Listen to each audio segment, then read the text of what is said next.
Good evening, I'm Andrew Chang. And I'm Adrienne Arsenault. Tonight, violence escalating in the Middle East, fueling fears of all-out war.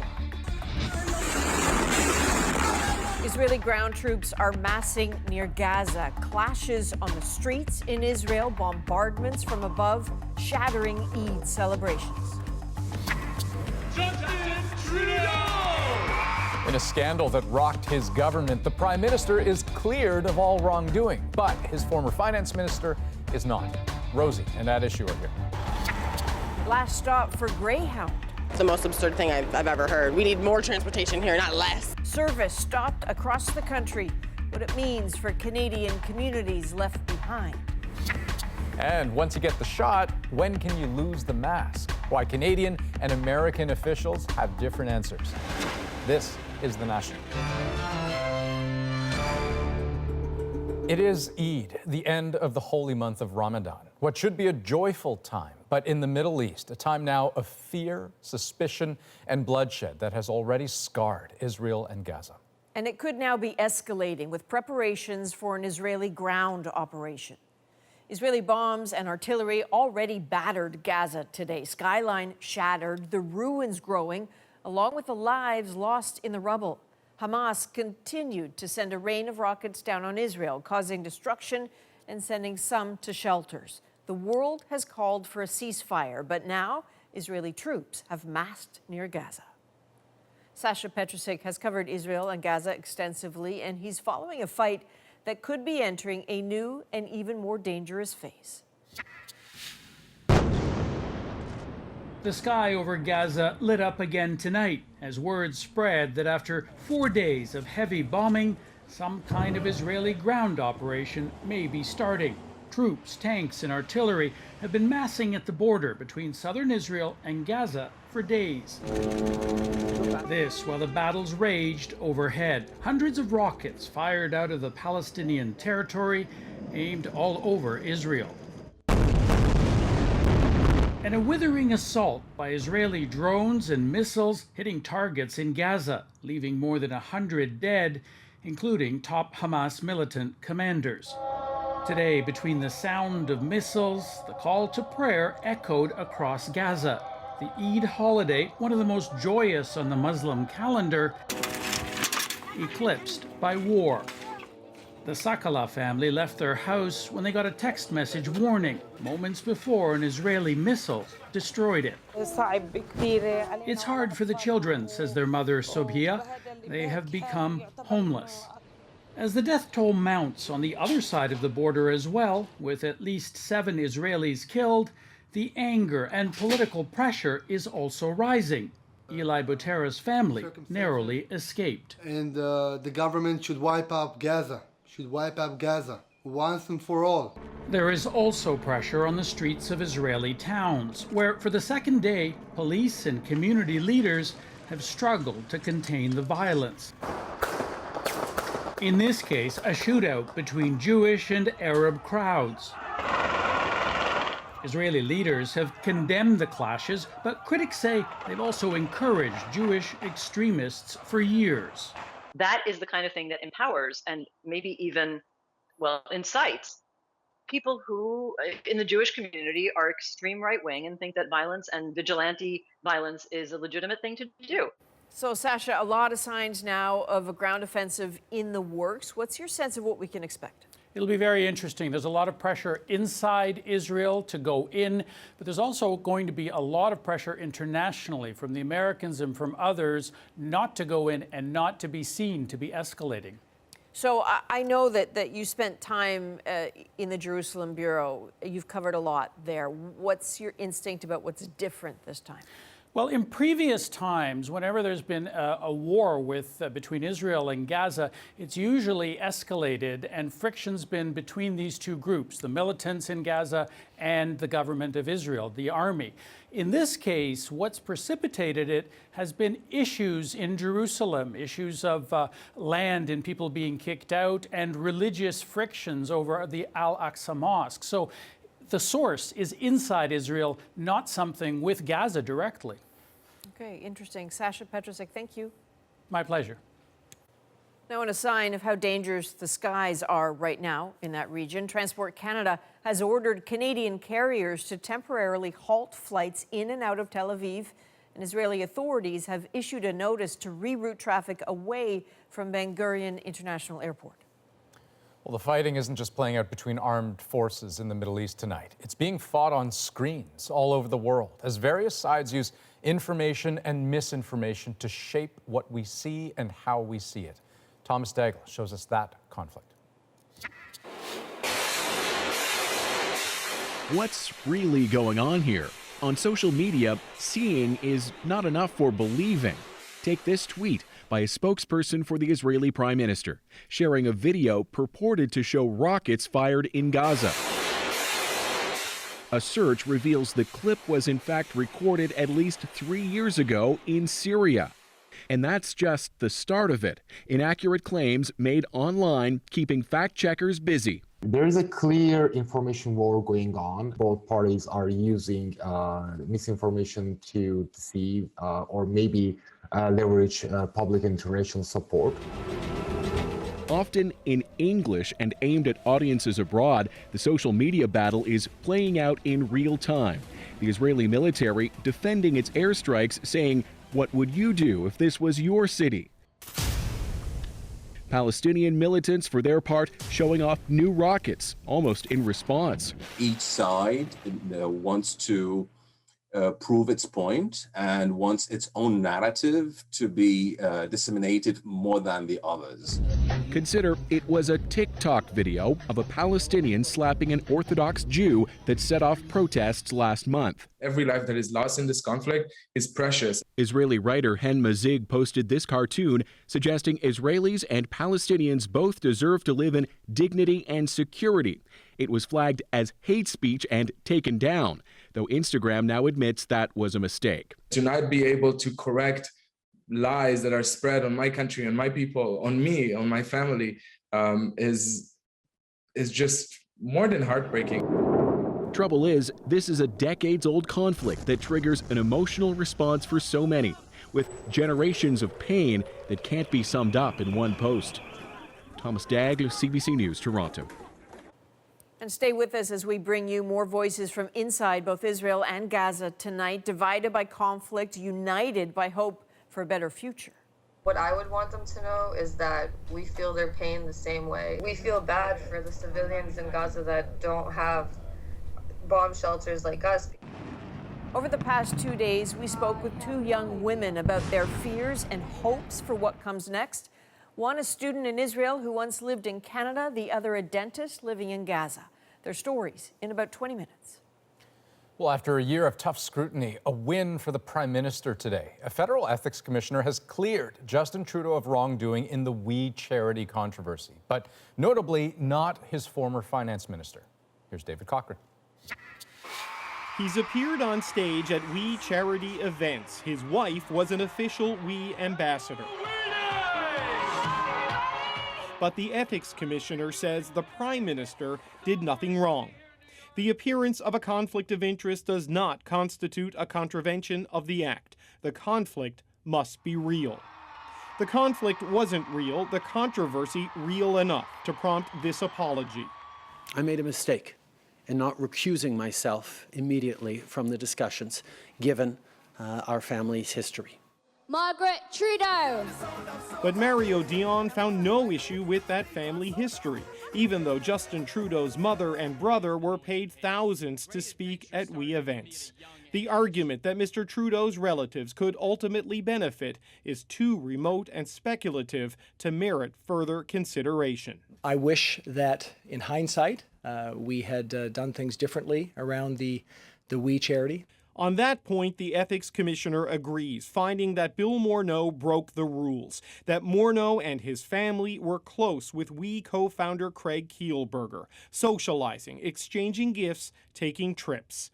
And Morneau's support of We to run the $900 million grant program provided an opportunity to improperly further We's private interests because of his friendship with Mr. Craig Kielburger. The special access of Liberal insiders was in full swing and operation. Dion's findings back that. Morneau gave Kielburger preferential treatment and unfettered access to finance department staff. They breached ethics to help their friends, and it hurt students. In separate statements, Trudeau and Morneau said their goal in all of this was to help students. The end result is the grant program never launched. WE has stopped operating in Canada, and the Liberals hope they can finally put this behind them.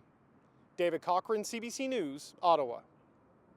So does this mark the end of the WE controversy for the government? Rosie and the At Issue panel weigh in on that and more in about 25 minutes.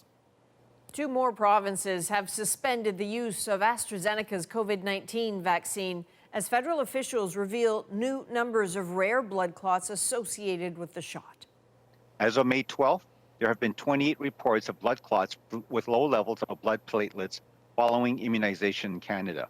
We take these reports of side effects to vaccines, however rare, very seriously. More than 2.3 million AstraZeneca doses have been distributed nationwide, with an additional 655,000 delivered today. New Brunswick and Quebec are the latest provinces to restrict the use of the vaccine. Well, Manitoba has broken a single-day record for COVID-19 cases, 560 reported in the last 24 hours, along with 3 more deaths. I think there have been some people that have ignored the health orders. We've stepped up our enforcement. Our enforcement is stronger than anywhere in the country, and we're continuing to do our very best. Manitoba now has the 2nd highest daily infection rate in the country, behind Alberta. We need to maintain the stay-at-home order and all public health measures until at least June the 2nd. Restrictions were extended in Ontario today, with schools and outdoor recreational facilities to remain closed for at least another 3 weeks. The province reported more than 2,700 cases today and 31 more deaths. After nearly 100 years in operation, Greyhound Canada is shutting down for good. For many, the bus service was an essential lifeline. And Jacqueline Hansen explains some say more should have been done to save it.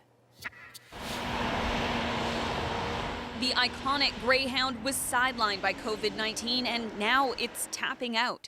The company says a full year without revenue has unfortunately made it impossible to continue operations. It's a blow to the many Canadians who have relied on it. The most absurd thing I've ever heard. We need more transportation here, not less. Greyhound bus is the very good option for the international students. I don't drive a license safe, so I take a bus everywhere.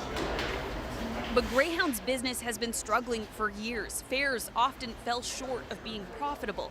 In 2018, it canceled all routes in Western Canada, but held on in Ontario and Quebec until now. These bus services really are providing an important lifeline service in places that for people who are often cut off and don't have access to a private car to be able to get between communities. 400 transit workers will also lose their jobs. Their union blames the federal government for not stepping up. When the pandemic hit, there was no new money or stimulus money for inner-city transit operations. It's been calling for a national, publicly funded transit strategy for years. Now is the tipping point. We've seen what the lack of investment, what privatization has done, and how it has collapsed the infrastructure in inner-city transit. Some help may be coming. The federal transport minister tweeted, "We will work with our provincial partners to explore options to address this gap and provide Canadians with safe, reliable, and affordable transportation across the country." Other companies could also take over canceled routes, but some worry a piecemeal approach could be more costly and time-consuming for riders. And it will be those who are already most disadvantaged who are going to bear the brunt of this. Left to figure out what post-pandemic travel will look like without the buses that have been on the road for nearly a century. Jacqueline Hansen, CBC News, Toronto. Well, the Quebec government is proposing major changes to the province's language laws. The goal, to stop a sharp decline in the French language. But while the goal is straightforward, there is nothing simple about the way the government wants to get there. Sarah Levitt explains. Distinct society is a plus. Premier François Legault says the French language is fragile, now more than ever, so he's taking an unprecedented step. It's about protecting something that will always be vulnerable, which is our language in Quebec. This latest reform comes after studies from Quebec's language watchdog, which showed a decline in the use of French both at home and at work. Montreal is the focus. According to the last census, half of Montrealers called French their first language, compared to 78% across the province. When you look at the figures, we're not going in the right direction. This new legislation, Bill 96, will tighten rules on the use of French in businesses, provide more French lessons to newcomers, and limit the number of Francophone and Allophone students accepted to English cégeps, something not sitting well with these high schoolers. We won't lose our French because we just go to an English school. I feel like everyone can have like the same chance to go to an Anglophone cégep if they want to. Quebec's Anglophone community worries history is repeating itself. We've experienced in the past with previous governments that the English-speaking minority community of Quebec has been collateral damage. The Parti Québécois, though, thinks it doesn't go far enough. That bill reasonably cannot change the steep decline of the French language in the Montreal region. But to clear the way of potential legal challenge, Monsieur Legault is taking no chances. He's just used the notwithstanding clause for all the legislation, everything. The clause allows the province to override certain sections of the Canadian Charter of Rights and Freedom. Legault says his priority is and always will be to protect the French language, something he hopes this sweeping bill will do. Sarah Levitt, CBC News, Montreal. It was a video that shocked the country. An Indigenous woman lay in a Quebec hospital filming a staff hurled racist insults at her. She was dying and she'd be gone hours later. Now a coroner's inquiry is looking into her death and how Indigenous people are treated in the healthcare system. A warning, some of the video you're about to see is disturbing. Alison Northcott now on the first day in court. Members of Joyce Echaquan's family and her community of Manitoba gathered at the courthouse, among them some of her children, her parents, and her husband. La famille est là, prête. Nos enfants sont ici avec nous, nerveux mais confiants. Inside, often overcome with emotion, Carole Dubé described his partner of 23 years as a loving and social person and detailed how she'd gone to the hospital with stomach pains and how the video she live-streamed showing healthcare workers taunting her with racist remarks was circulating online as he tried to reach someone at the hospital but couldn't get through. He said his wife had been mistreated there before, so she was nervous and reluctant to seek care there. It's a lot of pain, a lot of sorrow from him. How it was far from her, and how he was kind of try to do his everyday business, taking care of his kids, but at the same time wondering what's going on over there. Echaquan's 20-year-old daughter also testified, through tears, saying how hard it's been to continue on without her mother. I hope with all my heart, says Manitoba Chief Paul-Émile Ottawa, that the quantity of tears they've cried will help to heal the wounds left by Joyce's tragic death. Following Echaquan's death, a nurse and an orderly at the hospital were fired, and the health authorities started mandatory cultural safety training for staff. Now, Quebec's Indigenous Affairs Minister says he'll look closely at the inquiry's recommendations, but his government has refused to acknowledge systemic racism in the healthcare system, even though others say Echaquan's treatment is proof of it. There are people in the healthcare system that felt all right about mistreating someone, treating someone in a very clearly racist way. The inquiry will hear from dozens of witnesses, including staff from the hospital. Echaquan's family hopes the process will bring them some answers. Alison Northcott, CBC News, Trois-Rivières, Quebec. Well, now to British Columbia, where gang violence has gone from under cover of darkness to brazenly public. The most recent example, this past Sunday, a man gunned down outside Vancouver International Airport, one of 14 gang-linked or targeted shootings in the past 5 months. Today, police and parents are speaking out and seeking solutions. Here's Briar Stewart. Healthy mind, healthy body. Inside this dojo, Shanna Robin isn't only teaching martial arts. His message is about empowerment. Good job. Let me hear you say that. Good choices equal. That's right. He said when he was growing up in Dominica, he was in and out of gangs. That ended when he found his passion. But on Saturday night, right outside, a brazen reminder of where that kind of life can lead. The guy was lying right there on the grass there. Robin rushed in and tried to help, but the victim, a 19-year-old, died. It's rather unfortunate that this incident happened over gang wars.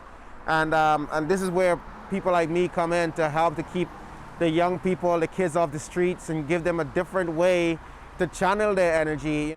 After a surge in violence, there are the familiar questions about how this can be prevented. Parents are scared. Manpreet Sarai says there needs to be more services, particularly for teens in junior high and high school. We try to support the family as much as we can.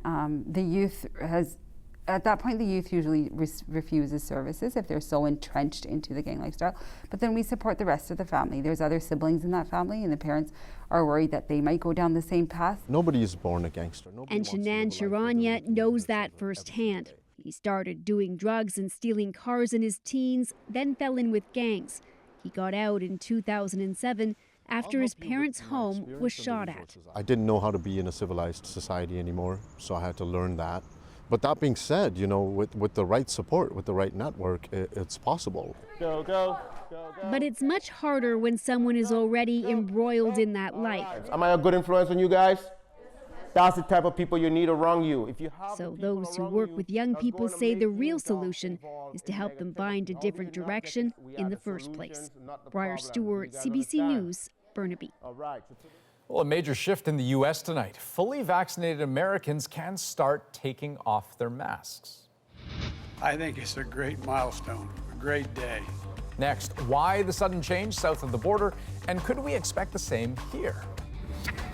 Caught in the bombardment, a first-hand look at life in Israel and Gaza right now. I'm hearing airstrikes. That was the most fear I think I've ever had in my life. And a survivor of the Ottawa bus crash prepares to take a new step in her recovery. My mentality has always been nothing can break me. We're back in 2.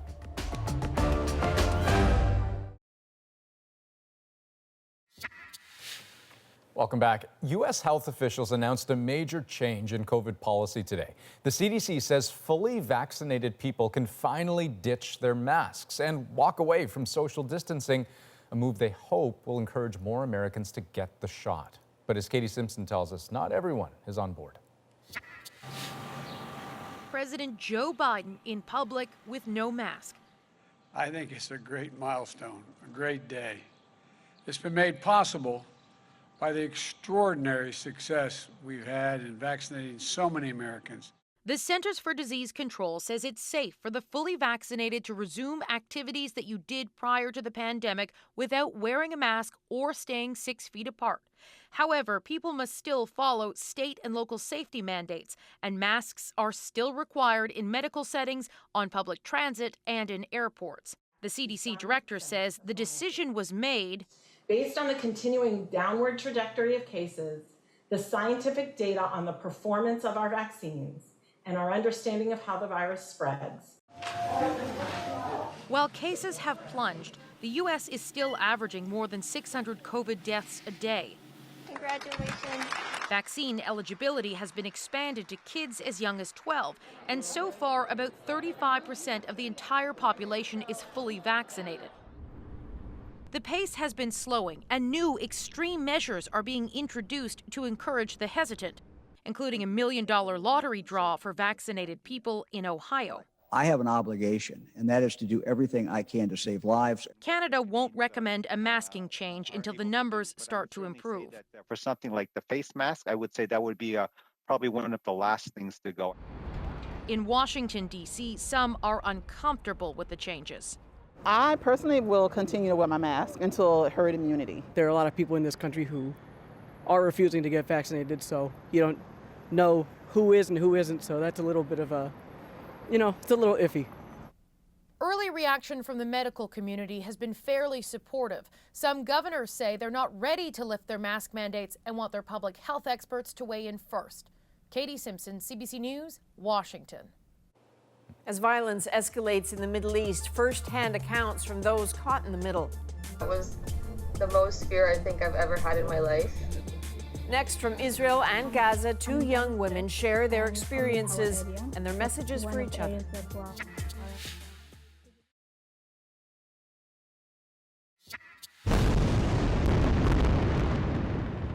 The violence between Israelis and Palestinians is hurting people in a way in this country, too. People who can only watch helplessly. That this is happening on Eid, normally a time of celebration, is another layer of agony. The distance can make it that much harder, too, to connect with the reality of what others are living through under the deadly barrage of airstrikes and rocket attacks. So over the last 2 days, we've had late-night conversations with two young women. Amit Sherman is a student in Israel and, like most Israelis, did a stint in the military. She once lived in Canada. 38 kilometers away in Gaza is Hala Shroman, a dentist living in a tower block with her family. We spoke with her last night on an intermittent internet connection, making it sometimes hard to hear as she and her family were preparing for Eid. I'm wondering what is happening outside your window. Like, what, as we talk, what are you hearing? I'm hearing airstrikes. I'm not sure where exactly they are, but I can hear them. There were some very strong airstrikes like 30 minutes ago. So on a night like tonight, when the sun went down and your family is together, how are you staying safe? Like, what do you do with the kids? They would be screaming, terrified, and crying each time they would hear a kind of bombs. We hug them. We tell them the stuff like in a general way. We started like saying fireworks. They've seen buildings that have been completely destructed around the area, so you cannot lie on them. This is what Hala says happened next to her tower block, and she took this video from her bedroom window. It's a view she says she wishes Israelis could see and feel. I would love them to read about the situation more profoundly, to know the reality behind what we and them are facing. It's very inhumane for them and us to live in this situation. It's true, we're suffering more than them, but they're also suffering. There will be Israelis who say and have said that the rocket fire coming out of Gaza, which is indiscriminate and aiming for the cities, is dangerous and unforgivable. What do you say to them? I would say that the rockets coming from the Israeli occupation forces, which is one of the international strongest army and the one who has the greatest defense power in the world, is the greatest power happening on the weakest community, is very much unjust, is very much brutal. From a Gaza shuddering 38 kilometers and a universe away in Israel is Amit Sherman, who lives near Ashdod and spoke with us from a bomb shelter. How much time have you found yourself spending in the bomb shelter? It's extremely exhausting. My phone is currently going off every second now that we're speaking, with sirens that are all in my area. The other day we were driving, the first day this all started, I was driving back from Tel Aviv. There were 3 sirens and we had to stop on the side of the road in the middle of a highway and duck down next to our car. That was the most fear I think I've ever had in my life. We spoke with a young woman in Gaza. I was asking her if she had any conversations with Israelis, if she had any on the net, any Israeli friends. So I'm wondering if you have any Palestinian friends or any Palestinian conversations and what you would want them to know. I don't have any Palestinian friends. What I would want them to know is that we feel their pain the same way. We had a conversation about it today in our house, actually, that we feel bad for the civilians in Gaza that don't have bomb shelters like us, because we know that not everyone is as fortunate as us. What are the pictures that make you angry? Here, houses get hit too, and schools get hit, and hospitals get hit. A 6-year-old child died yesterday while being in his bomb shelter from a piece of a missile that flew through the window that wasn't closed all the way. When you see pictures of the airstrikes in Gaza, what goes through your mind?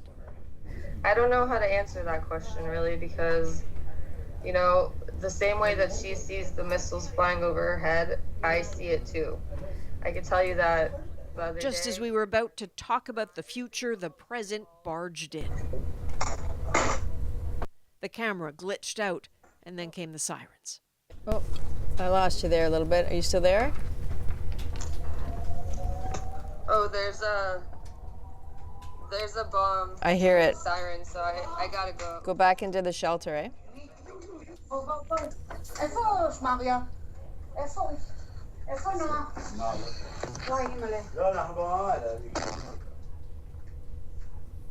You still there? Lost her. We will call her back and make sure she's okay in a little bit. So that conversation tonight obviously cut short. We did reach Amit afterwards. She says in the moment she was fine. Hala too said she was, for the moment, okay. And Amit did offer a thought for the position she and Hala are both in. She says our realities aren't very different at this moment in time. We both want the situation to end in the most peaceful way there is. Okay, when we come back, Rosie's here with At Issue.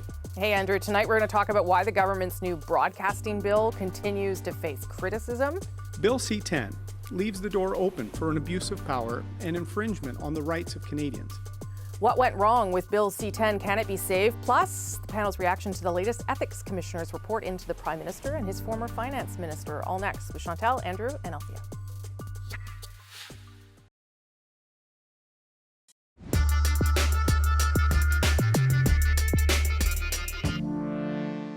The government's new broadcasting legislation was meant to update Canada's Broadcasting Act and allow the CRTC to regulate online platforms. But Bill C-10 has been plagued with controversy after the exemption dealing specifically with user-generated content on social media was removed.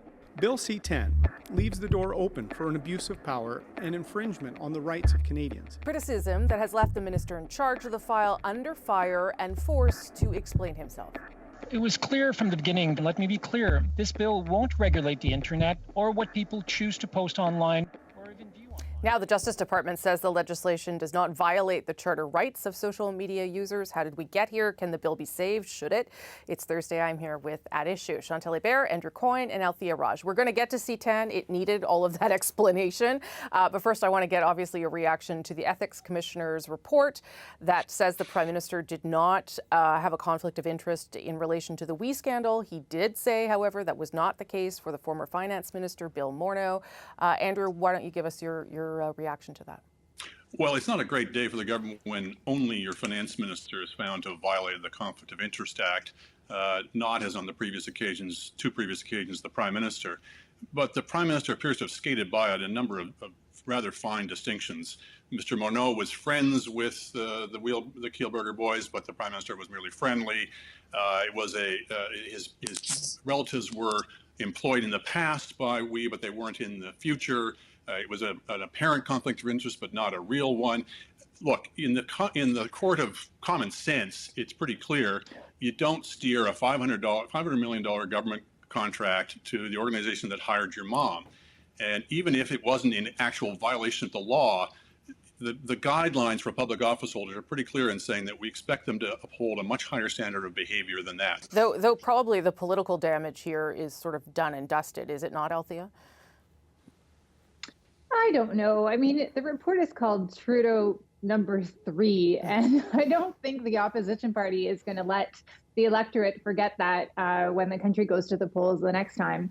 I think, you know, the great thing for the government is that both Mr. Morneau and Mr. Trudeau recognized, and Commissioner Dion says this in the reports, that they should have recused themselves. And even though they don't agree that there was a conflict, they agree that there was a perception of conflict, and they should have recognized that at the time, and they should not have been involved in those discussions. But I think to Andrew's point, you could totally see Dion's report going the other way, him saying that actually in awarding the contract to We Charity, he was ensuring financial sustainability for this company or charitable group that would continue to employ his family members, give brand awareness to his spouse, And so I really do think that there are bigger questions, though, that arise from this report. Okay, Chantal, your thoughts. If Bill Morneau were still the Minister of Finance, he would have had to resign today in the middle of a major political crisis. So that bullet was dodged. The report was the better alternative for the government, no contest. And this does not make it a great day for the opposition, because for all of those questions that have mostly failed to capture the imagination of Canadians, what the opposition needed was a smoking gun. And the last smoking gun they could get was the Ethics Commissioner report. So on balance, not a great day for the government, but the best day they could have hoped for. Okay, let's get into Bill C-10. I mean, I don't know if this bill continues. Does the government fix it? Is the Heritage Minister the person who can handle communicating it because of his various interviews that have ended pretty poorly over the past week? Andrew, is this something the government should be doing, and can they attempt to get it right, or do they need to sort of start from scratch again here? I'd certainly prefer they started from scratch or indeed just withdrew the bill. The whole thing, I mean, it exploded into public controversy, at least in English Canada, with this particular business about whether it would directly regulate individual users who were posting to these social media accounts. But long before that, the broad purpose of the bill, which is to drag into the broadcasting regulatory system the internet, or at least the audiovisual component of it, not just domestic-based, but foreign-based as well, just seems to me to be completely backward. The advent of the internet with its limitless choices ought to have meant, you know what, we don't need any of that regulatory apparatus anymore. We're free. We can make our choices as Canadians and live by them. Instead, what they seem to be doing is dragging it back into the past, and I think that whole thing is really ill-advised, regardless of whether it specifically applies to individual users. Okay, that's a convincing argument, Althea. What do you make? Should they start from scratch here? No. The Broadcasting Act has not been updated since 1991. The reason that every single party in the National Assembly in Quebec supported this bill is because artists and producers of content have been demanding it, because what the bill really seeks to do is to try to encourage Canadians, whether they're watching Amazon Prime or Netflix or Spotify, to see Canadian content. So they want these people to invest in Canadian content like the broadcasters do, and they want Canadians to get Canadian content. That's especially important in Quebec, where the Liberal government thinks it's going to make some gains, or hopes to make some gains in the next election. So I think the main problem with this bill, frankly, has been Minister Guilbeault's communications. He doesn't seem to have really understood what the amendment that had been enacted by the committee members sought to do. He miscommunicated in a television interview, tried to get his words back. Now the parliamentary secretary has been sent to clean up his mess. He will testify tomorrow at committee. We will see whether he has maybe learned a few lessons and sticking to a few lines. But I think that this is very important for the Liberal government. They campaigned on this. It was part of their platform. It's part of his mandate letter. They want to see this done. There's 2 points there that Althea raised that are important, Chantal. The fact that it is playing so drastically different in Quebec. And then the second one, and this is a little bit more about Mr. O'Toole, is the fact that the Conservative Party doesn't seem to get that it's playing so differently in Quebec, perhaps.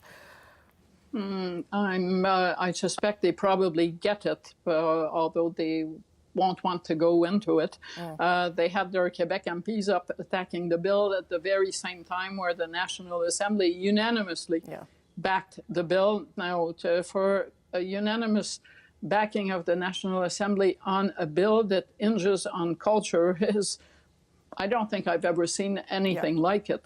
So where the Conservatives are on this is where they were when they went in a campaign in 2008, believing that culture cuts would get them votes because they were going after cultural elites. And I do see that in some of the social media feeds.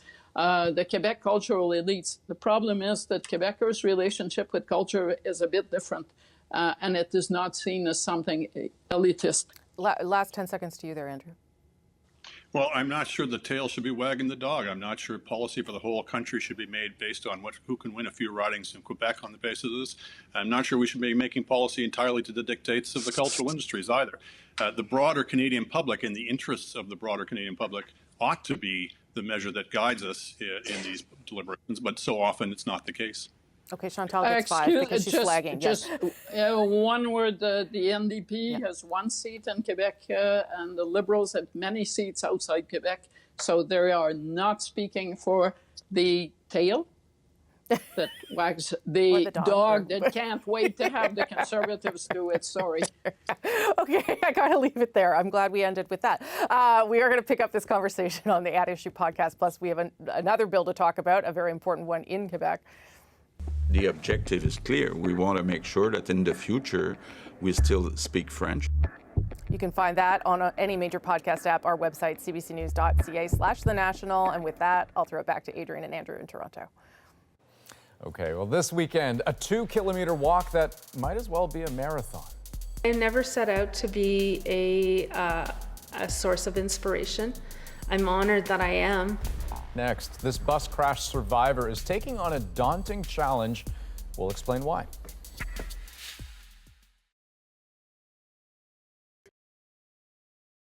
I'm Jamie Poisson, and tomorrow on CBC's Daily News podcast Front Burner, how strange fantasies of fraud are helping propel the 2020 U.S. election recount, currently underway in Maricopa County, Arizona. Subscribe wherever you get your podcasts. An Ottawa woman is marking a milestone in her recovery. After a devastating injury in a horrific bus crash 2 years ago, she is taking on a very personal challenge as a way of saying thanks to those who've helped her along the way. Robin Miller shows us how.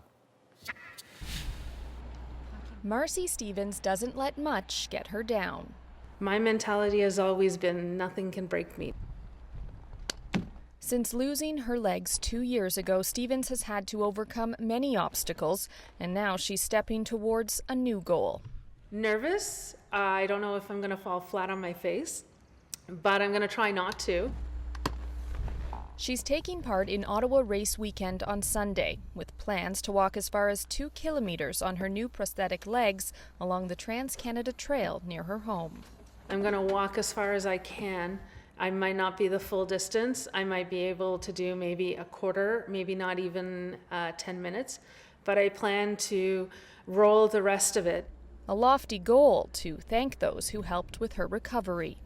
I wanted to do it for everyone that has helped me, everyone that has given me a reason to continue on. So all the nurses and all the doctors and all the staff at the Ottawa Hospital. Stevens was one of 35 people seriously injured when the double-decker city bus she was on slammed into an awning at Ottawa's Westboro station.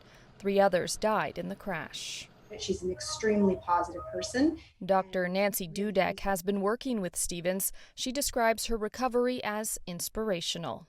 Not only did she have to learn to adjust to having an entirely different body, but she had to start working on developing, frankly, a much higher level of physical fitness. I never set out to be a source of inspiration.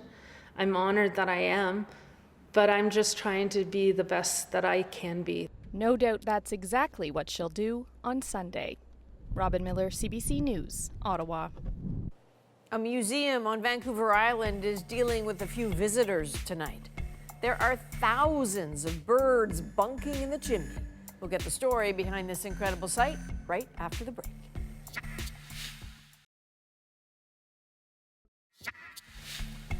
Well, migration has begun for Vox's swifts. These birds, native to Central and South America, fly up the Pacific coast to breed, but a few thousand of them have made a stopover in Canada. And to the surprise of the staff at the Courtney Museum in British Columbia, their chimney became the preferred pit stop. It's our moment. When I heard that, I thought it was like an urban myth about birds filling your chimney, but it's true.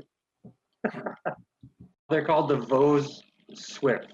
Typically, they would stay in a hollow tree, but because of our changing earth and most of those big old trees have been knocked down. Habitat loss brings them to the chimneys in factories and other buildings like ours. They'll be flying around all the community all day long, eating bugs, drinking water. But then just before dusk, they'll come back into near the museum, and then they'll get into one big flock, and they start going around in circles like a big tornado.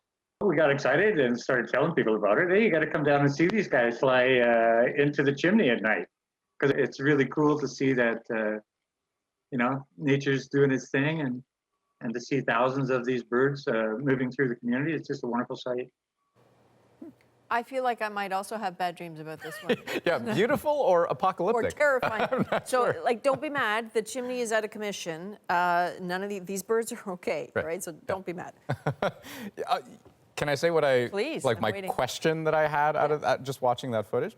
How do they count them? That's a very good question. Like, how do you know, right? It's not like a crowd size where you could just kind of take a snapshot and... I'm glad it's not my job. If anyone knows, send me an email. I'd love to know. Well, she wants to know too. That's the National Fist, May 13th. Wouldn't you? Sure. Have a good night. Good night.